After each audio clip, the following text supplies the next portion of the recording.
What's going on YouTube? Today we're going to be going over is it worth to be a werewolf in the year 2022? And before we jump into the video, I'm just going to answer it right away because I don't believe in clickbait. So yes, the answer is yes. Alright, roll the credits. You better remember to like and subscribe to Jake Clips. Or you should.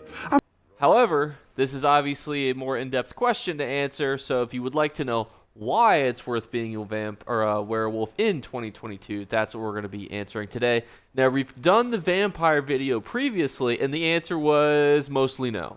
So we're going to talk about why the answer is a definite yes, at least for some characters, potentially even your main character, because really there's no drawbacks to being a werewolf or being a vampire. There's tons of drawbacks and niches and things to worry about. So before we jump into the video, just some quick housekeeping, and that is that we are doing the giveaway for the month of June. We just drew the winner for the month of May. All you have to do to enter in the giveaway is leave a comment on the video. I don't think you can actually track likes and subscriptions on a video. I don't know YouTube very well, but I can at least count comments left in a total month, throw it through a random number generator, and give one of you guys the winning spot. So that's something I can do. So all you have to do is comment. It will be real cool if you subscribe though, but hey, you know, I understand that you don't want your feed necessarily filled with ESO videos. I understand. Mine is filled with Crime Watch Daily videos and true crime. I don't know how this has happened. I used to just watch Markiplier and PewDiePie, which sounds honestly really generic, and now I'm filled with true crime stuff because I subscribe to a couple of them. So I understand, but hey, let's jump into the video.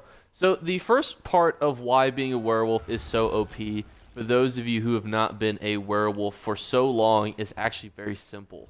And that is because it's not a new change. However, if you look here at the very bottom, dealing damage with either attack restores 100 stamina and extends your werewolf transformation by 1 second. Feral pounce. Why this is important. You used to not be able to do this. Now, we'll talk about the drawbacks of being a werewolf in a second, but let's talk about why it's even better, and this is why it's even better. Many, many years ago, this used to not be a thing. You used to not be able to continuously keep fighting to keep your werewolf up. You had to actually physically eat bodies on the ground to keep your werewolf up. However, now all you literally have to do is press the X button a couple times, and you're going to be doing that anyway, so because it's going to be your procking, and you're going to be able to use that to fear. So it's going to be really easy for you to maintain your werewolf over a larger period of time. So that's really the heads and tails of what's changed. Because many of you guys have probably seen Werewolves 2-3 years ago. I think this came out in 2020. So if you played 2019 or previous, maybe it was late 2019. So like around like mid 2019 previous, you probably were like, well, Werewolf is just like a really OP, 2-ish minutes, kind of maintain a little bit, kind of a little, shindig. But now it's totally changed. You can maintain it, you can keep it up, and it gives you a ton of stat buffs. Now, let's just look at the stat buffs. So you get Major Brutality. You're going to be able to get Major Savagery and Prophecy. And that's the last one. But you're also going to be able to increase your movement speed by 30%, increase your stamina, your heavy attacks restore. You're going to be able to, when you deal damage, the duration of your werewolf transformation is increased by 4 seconds. This can occur every 5 seconds. Again, look at this. So not only can you press the X button to get this back, but just dealing damage will increase your by 4 seconds every 5 seconds. So as long as you're weaving in an X every 5 seconds, you'll be able, you can hit the X button every 5 seconds, you'll be able to get 5 more seconds of werewolf form. Absolutely ridiculous. You'll also be able to get Major Resolve, which is going to give you Resist, which to me is absolutely crazy. Increasing your spell weapon damage by 18%. Craziness. And because that's a flat increase, that will scale off other increases too. This is just the perk that you can use to bite other people, and then this is the reducing the cost of transformation. Again, just thinking about all of this, and then you're probably thinking to yourself, well, there has to be some sort of nerf to this. Not really. To anyone that's played like 10 to 50 battlegrounds or just like low, ELO battlegrounds, you probably see werewolves all the fucking time. And it probably drives you insane. Because unlike vampires, which have counters. So you could say like, oh, the vampires have stealth, they have fire weaknesses, but you can use the fire to get them out. If they're in the stealth, you can use different things to break their stealth and keep them out.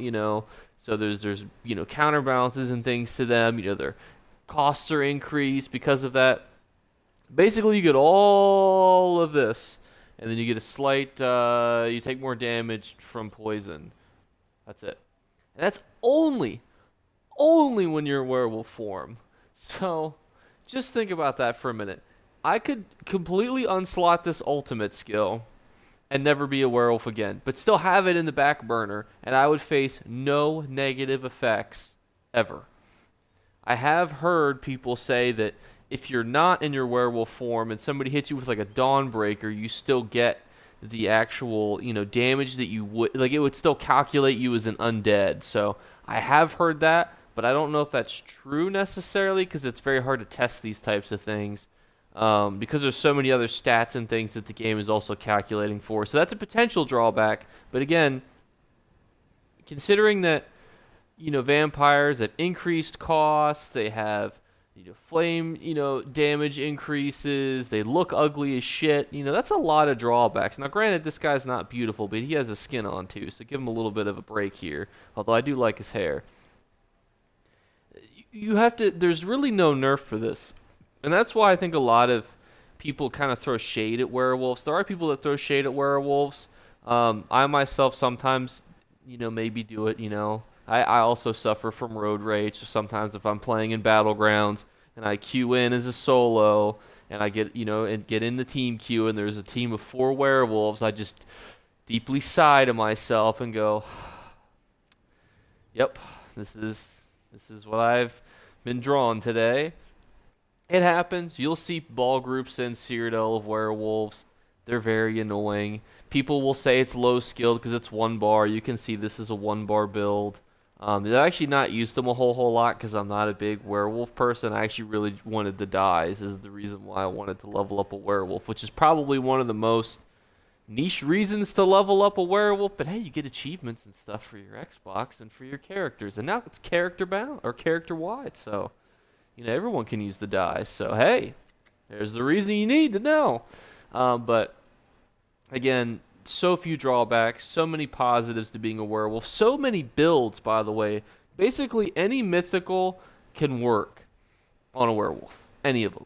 Like, they're all pretty much OP that you would use, like Death Dealer's Ring, OP. Gaze of Sithis, OP. Malakat's Band of Brutality, OP. The new Oakenshield Ring, it'll be OP. Slightly different, it won't be as OP. It would have been God tier. If there was a time where Cyrodiil would have just become werewolves, like everyone and their mom would have been a werewolf or a Nightblade with using poisons, and that would have been like, the two, like the red versus blue of Cyrodiil would have just been, vampire or not vampires, a Nightblade, maybe vampires, maybe that would be the counterbalance, and then werewolves, and that would be it. But that's going to kind of wrap up my thoughts. If you guys want to know specifically like what sets to build, most people don't even build damage. So for example, my person, if I remember correctly, straight stamina, which I think is a good way to do it. And you can see that I just back bar straight stamina. And then we give ourselves a little bit more stats here. We prism the enchantments, we give ourselves Impen, we have Swarm Mother's One Piece because I'm a huge fan of this. By the way, Mac, you're going to be using all your resources, stamina, health, and magicka, so that's always a good one to do. Or Hulking Draugr, and Eternal Vigor. Eternal Vigor is a great set. I think that's the crazy thing. You don't even need to wear DPS sets to hit crazy numbers. And I'll show you my stats here in a second once I transform and everything. But you can just see the recoveries in this. And you can see that it's absolutely redonkulous. And then I believe, Malakat's Band of Brutality. So that gives us the increased damage done. But then, we have the not ability to do a lot of critical damage. But hey, it's the counterbalance that we have.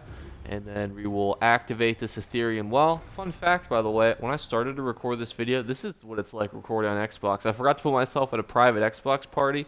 So I was just chatting to the other people who were like walking into the crafting stations, which I'm sure they were like, what the hell? Why is this dude talking to himself about werewolves? But you can see what my stats will run up to here in just 1 second. I just want you guys to admire the bars at the bottom. And this is with crappy food. Like, I'm pretty sure all I was doing with him was like daily dungeons and daily battlegrounds. So like, I'm pretty sure he's just got some horseshit food. Yeah, he's just got the dog shit food that you get from the calendar. Look at all these: major resolve, major brutality, major sorcery, major savagery, major prophecy, and then the total stats: 21k health, or magicka, 31.3k health, and 50k stam. Absolutely ridiculous. Craziness. You'll have recovery, you'll have damage, you'll have everything. I don't know why I'm continuing to ramble at this point. The answer is obviously yes. You're going to want to be a werewolf. You've got really good resistances without even using any of your abilities. You've got almost 2k stam recovery. You've got good health recovery. You got good mag recovery. You have good weapon damage. You have everything. You have everything. So it's a good 1-bar easy build for you to utilize. Highly suggest it for newer players especially. Works in questing, works for PvP. I've seen PvE builds do Maelstrom Arena. There's builds by Outcasts and I believe other people as well who use werewolves for that because you're so tanky. You will take damage from PvE enemies for poisons, obviously too. It doesn't just have to be PvP poisons, but again, you know, it's something you can work around. But that's gonna rack up my thoughts on today's video. Remember to leave a like because that'd be really cool, you know, if you did. I mean, hey, you watched it this far. I mean, you might as well scroll down and hit the button for me. But hey, I really appreciate you guys. You guys are always the best. I appreciate you guys a lot. That's why I comment and, you know, try to answer as many comments as I can. I answer actually all of them. So hey, leave a comment below, enter in the giveaway. I'll respond to it if I can. If you ask an actual question or anything, need some help, hit me up on Discord. I respond to every Discord message if it's, you know, requires a response. And I'll see you guys tomorrow. Bye, guys. You better remember to like and subscribe to Jake Clips. Or you should. I might have to pluck your eyes if you don't. Or, better yet, I'll skip rope with your entrails. Do it now. Subscribe. Ta-ta. Off with you.